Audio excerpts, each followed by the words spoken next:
Hey everyone, it's Paul Walker from the SpoiIers YouTube channel. It's a rainy, gloomy Tuesday night here in New York, which perfectly matches the dark and wild drama we need to unpack from today's General Hospital.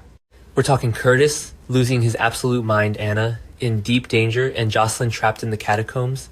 Grab a drink, settle in, and let's get into this madness. I am literally shaking right now after watching that ending at the Metro Court Gardens. I mean, what on earth is going on with Curtis Ashford? I have been watching this show for over a decade, and I have seen characters do some completely unhinged things, but this takes the cake. I can't even process the absolute audacity of this man. He literally assaulted Isaiah Gannon in the middle of a public restaurant, and for what? Because Isaiah had his hand on Portia's pregnant belly to feel the baby kick. Are you kidding me? I am so furious I can barely type. Curtis just marched right up, started bullying Isaiah, and then knocked him completely off his feet. Isaiah is down for the count, twisting in pain on the floor. And I am just sitting here screaming at my television. Wait, let me back up because I'm getting way too emotional. But seriously, am I the only one who thinks Curtis has turned into a massive self-entitled bully? Remember when he used to be the cool, level-headed guy who always thought things through? Now he is acting like he literally owns Portia. Portia was down on the floor, frantic, screaming, "What the hell is wrong with you?" And honestly, Portia WE are all asking the exact same question.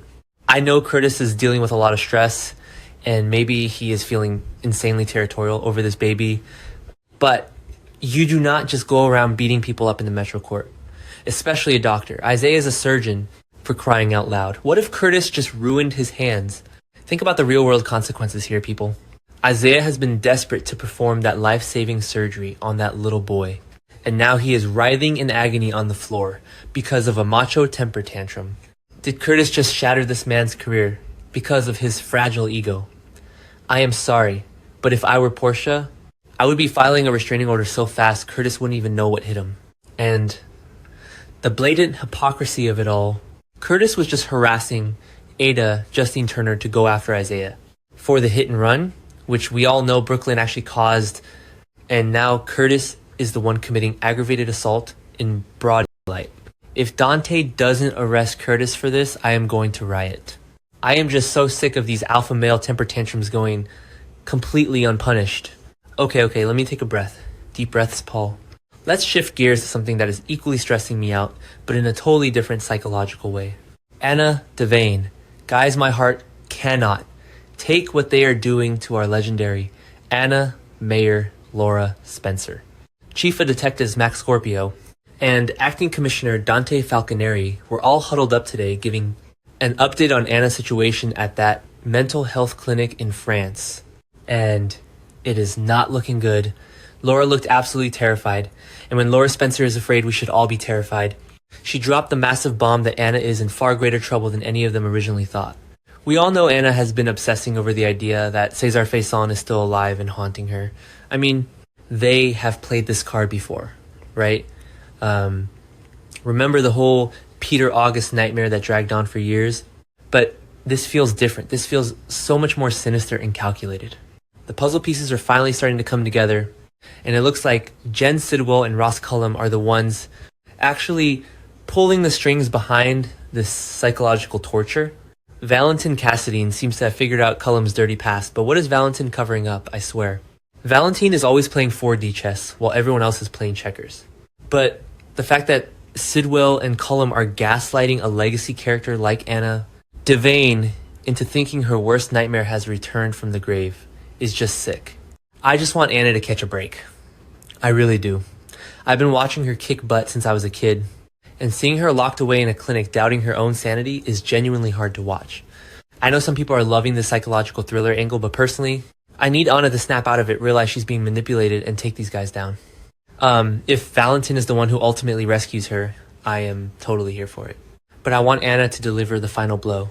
She deserves that victory. After everything Sidwell and Cullum are putting her through, she needs to show them why you never mess with a Devane. And speaking of the Scorpio family, can we talk about Emma? Seeing Emma Scorpio-Drake crying to Felicia absolutely shattered my heart into a million pieces. Emma is terrified, and frankly so am I.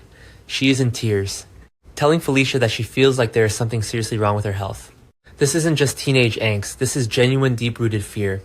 She recently had a gynecological checkup, and because Freda Navarro was out, Britt Westbourne filled in. Britt switched Emma's birth control pills, because Emma was getting severe headaches. But now I am sitting here wondering, is this just a bad reaction to a new prescription? Or is it something much, much worse? The fact that Britt is the one who treated her is setting off massive alarm bells in my head. We all know Britt is currently spiraling over her own Huntington's disease diagnosis, to the point where she was literally telling Lucas she just wants to disappear.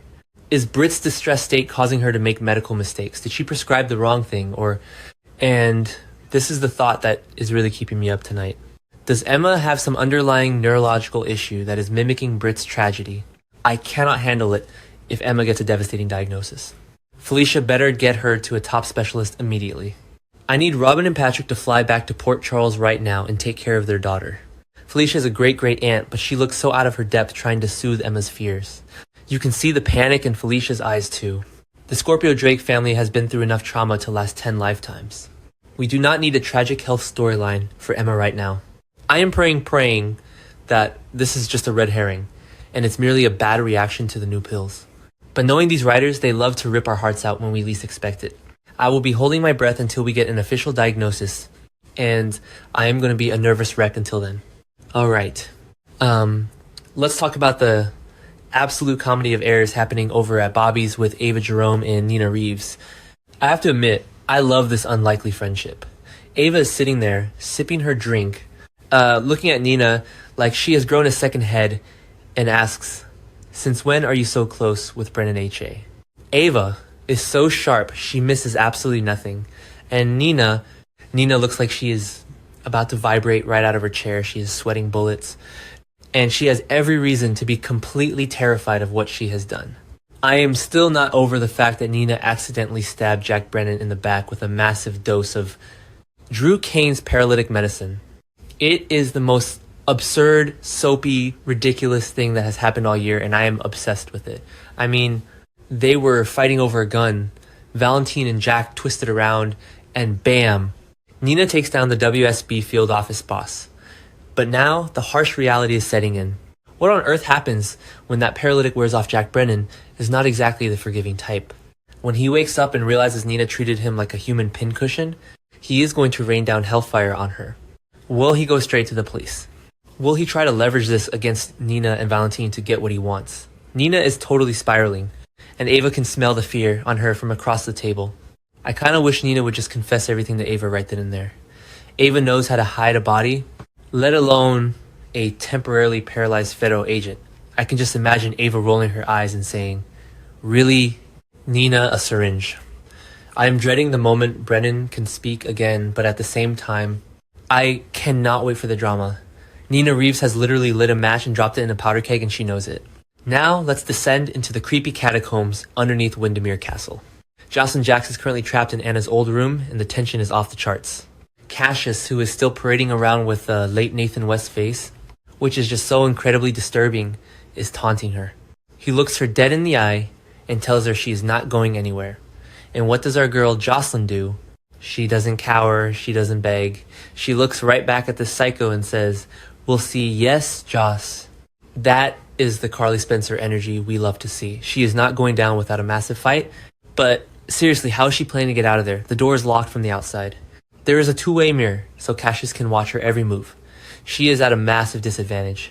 Does she think she can just tackle a grown man when he opens the door to bring her food? I know Josslyn is athletic and feisty, but Cassius is dangerous. He's unhinged. I am terrified that if she tries to get physical with him, he might seriously hurt her. She doesn't seem to want to get rough with a guy who looks exactly like Nathan, which makes total psychological sense given his history with her family. But she is going to have to outsmart him. Maybe she breaks the two-way mirror. Maybe she fakes a medical emergency. I'm on the edge of my seat waiting to see her next move. Finally, let's end on a slightly lighter note before my blood pressure completely explodes.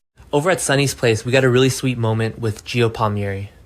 Gio's sitting there with his guitar, ready to give his grandfather a private concert. He teases Sunny saying, "This is where you get to say, 'I told you so.' It was such a pure, genuine family moment, and honestly, we needed it amidst all this chaos." Sunny looks so proud, and I know Ned Quartermain is going to be thrilled that Gio is finally getting back to his music. It is about time this kid found his passion again. We all have Trina Robinson to thank. Trina talked Gio into being her accompanist for the big showcase that Brooklyn Quartermain set up. I am so ready for this showcase. Gio and Trina are making plans. Gio is practicing, and you can just feel the chemistry and the creative energy between them. Brooklyn must be bursting with pride. It is so nice to see the younger generation getting a storyline that isn't just pure trauma and kidnapping. Trina, singing with Gio playing behind her, is going to be magical. And I am counting down the days until we get to see that performance.